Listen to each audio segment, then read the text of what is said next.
Olá pessoal, tudo bem? Este é o vídeo de resumo do capítulo 7 do livro Como Ler Livros, de Charles Van Doren e Mortimer Adler. O capítulo 7 trata sobre como radiografar o livro. Todo livro ele tem uma estrutura principal, uma unidade organizada em partes, né? Então, imagine um esqueleto. O esqueleto ali é uma unidade, mas ele é organizado em partes que são os ossos, né? Cada osso da costela, os ossos dos membros. Com isso, né, com essa introdução, o autor fala da regra número 2 da leitura analítica. Expresse a unidade do livro em uma única frase, ou no máximo em algumas poucas frases, um parágrafo curto. Ponto principal, né? Todo bom livro é uma obra de arte e possui uma unidade. Portanto, você deve expressar essa unidade desse livro. Logo em seguida, ele já dita a regra número 3 da leitura analítica, que é: exponha as partes principais do livro e mostre elas como elas estão ordenadas em relação ao todo, ordenando-as umas às outras e à unidade do todo. E como a gente viu, a regra número 1, né, seria você saber qual é o tipo do livro que você está lendo. Então, essas são as primeiras 3 regras, né, que a gente viu no capítulo anterior, né, que vai aparecer bem aqui, e a 2 e a 3, né. Você pode ver que a 3 é o inverso da segunda. A segunda, ela pede para você expressar a unidade do livro, né, o esqueleto como um todo do livro ali, mesmo que de uma forma mais distante, só para você ter um resumo em um capítulo do que realmente é o livro. Em um parágrafo, perdão. Agora, a regra número 3, ele faz a parte oposta. Ele quer que você pegue as partes principais, então como se você tivesse um esqueleto, pegasse os ossos principais e você ia mostrar como que ele estaria ordenado em relação à unidade, em relação ao esqueleto como um todo. O autor fala aqui que o livro é como uma casa. É um todo dividido em partes ligadas entre si e que fazem sentido, né? Porque uma casa tem que fazer sentido. O que é diferente de um monte de tijolos desorganizados. E além disso, cada parte da casa pode ter partes menores, né? Então é uma complexibilidade no livro, né? Que no caso, no exemplo da casa. E assim como existem arquitetos melhores e piores, existem escritores piores e melhores também. O leitor, então, ele deve desvendar a planta da casa, né, a estrutura do livro. O primeiro subcapítulo desse capítulo 7, né, ou subtópico, se chama Tramas e Complôs, como expressar a unidade de um livro. Aí ele comenta, os autores comentam, né, que em geral existem poucas tramas, né, por exemplo, geralmente, né, sei lá, um livro de romance, um garoto conhece uma garota, depois ele perde a garota, depois no final da história eles se encontram novamente e vivem felizes para sempre. Nesse sentido de que existe sempre um clichê, né, nos tramas. O que torna um livro bom, né, aqui eu acho que ele está especificamente falando nesse sentido da ficção, né, o que torna um livro bom é como que o autor esconde essa trama, né. Que você vai ler a história e vai ver como se fosse algo novo. Mas, na verdade, as tramas são bem conhecidas, né? São um clichê. Muitas obras têm a unidade já no título, né? Tipo assim, você lê o título ali, aí já não mais contando como ficção, porque no caso da ficção, o autor vai fazer o máximo para que você leia a obra inteira, né? Ele não vai contar a obra inteira no começo. Você vai querer ler para descobrir como que vai se desenrolar o trama. E muitos livros, eles têm já no título a sua unidade, né? Você lê ali e você já vai entender mais ou menos o que esse livro vai falar, né? Ele dá um exemplo aqui sobre o breve panorama da imoralidade e do palavreado do teatro inglês. Aqui, o próprio título já fala sobre o que é o livro, né? Exatamente descreve a unidade do livro, né? É um breve panorama da imoralidade e do palavreado do teatro inglês. Alguns livros também botam no prefácio, né? Só que isso também não acontece na ficção, como eu disse, né? Porque o autor vai querer que você descubra como vai se desenrolar o livro, então ele não vai colocar a trama no começo. A obrigação de encontrar a unidade do livro sempre vai ser do leitor, da mesma forma que a obrigação de escrever a trama é do escritor. Existem diversas formas de expressar um livro, melhores, piores e igualmente boas. Da mesma forma que existem escritores bons e escritores ruins, também existem aquelas pessoas que expressam melhor a unidade do livro do que outras. O outro subcapítulo, né? O segundo é Dominando a Multiplicidade, a arte de delinear um livro. Depois de vislumbrar o todo, deve-se analisar as partes como se cada uma delas fosse um todo à parte, que se ordena sobre o todo real. Um todo complexo é mais bem compreendido por suas partes.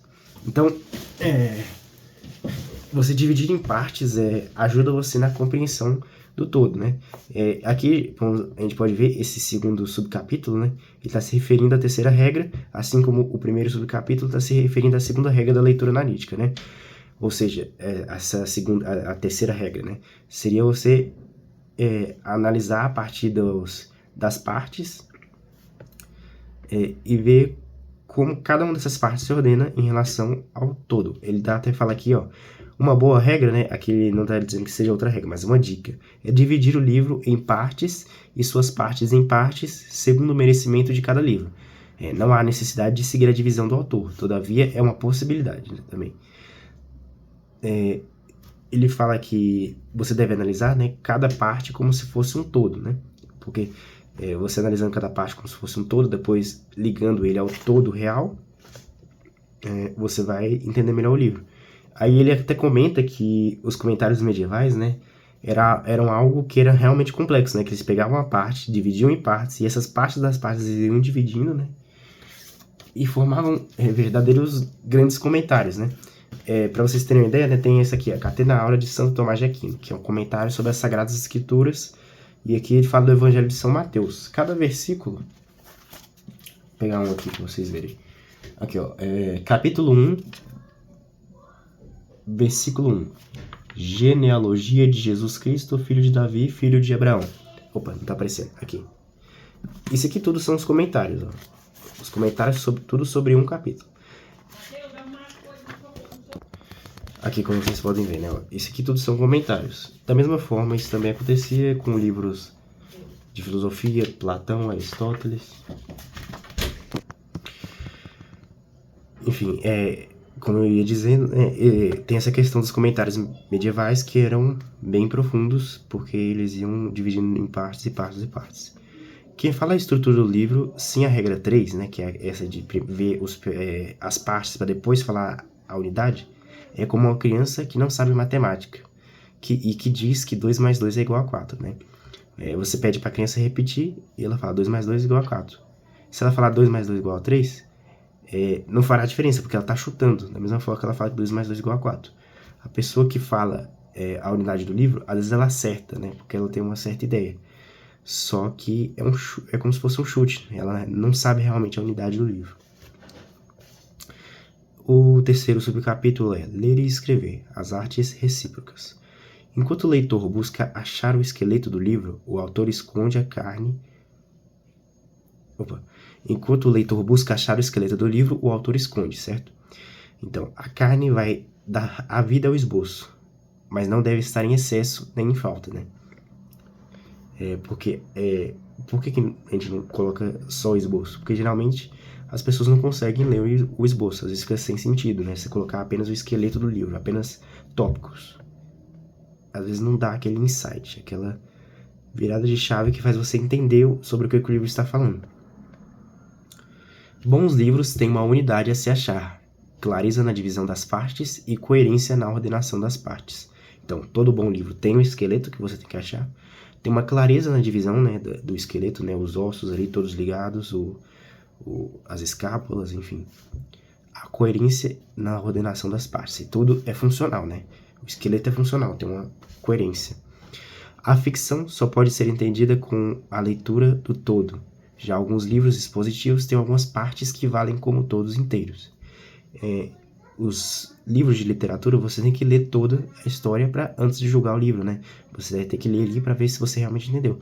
Já os livros expositivos, Por exemplo, de filosofia, às vezes um capítulo já vale como um livro todo. Por isso que existem pequenos tratados, né? Pequenos livrinhos de filosofia. Às vezes um pequeno tratado desse equivale a um capítulo de um livro de filosofia, mas mesmo assim tem uma profundidade imensa. O quarto subcapítulo, né, é como descobrir as intenções do autor, e já aparece a regra número 4 da leitura analítica. Descubra quais foram os problemas do autor.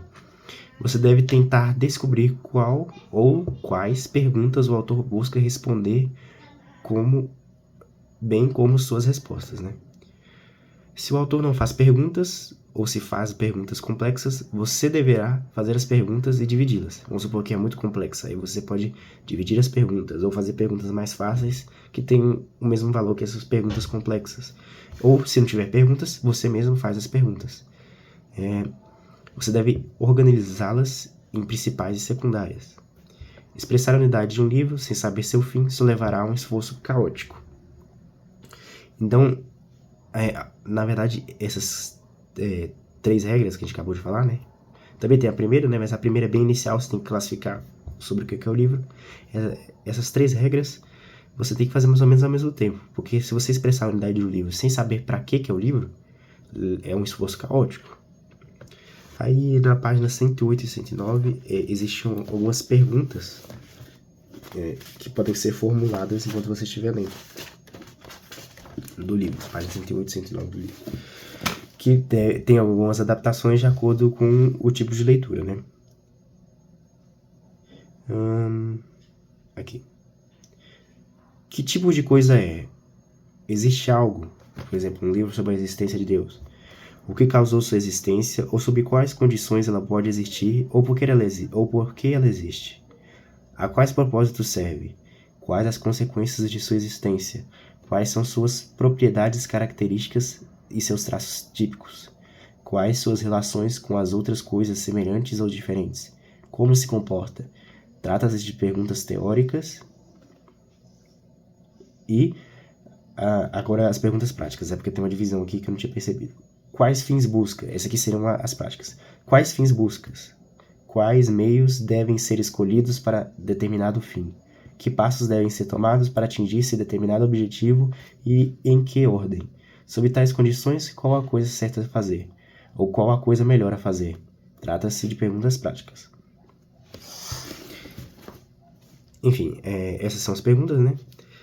E no final desse capítulo já vem o quinto subtópico, que é o primeiro estágio da leitura analítica, né? É o primeiro e último, esse aqui é o quinto e último subtópico, né? Que ele faz uma retomada, né, de todas essas regras, né? Geralmente realizado junto com os outros pelos leitores experientes, o objetivo é identificar a estrutura do livro, né?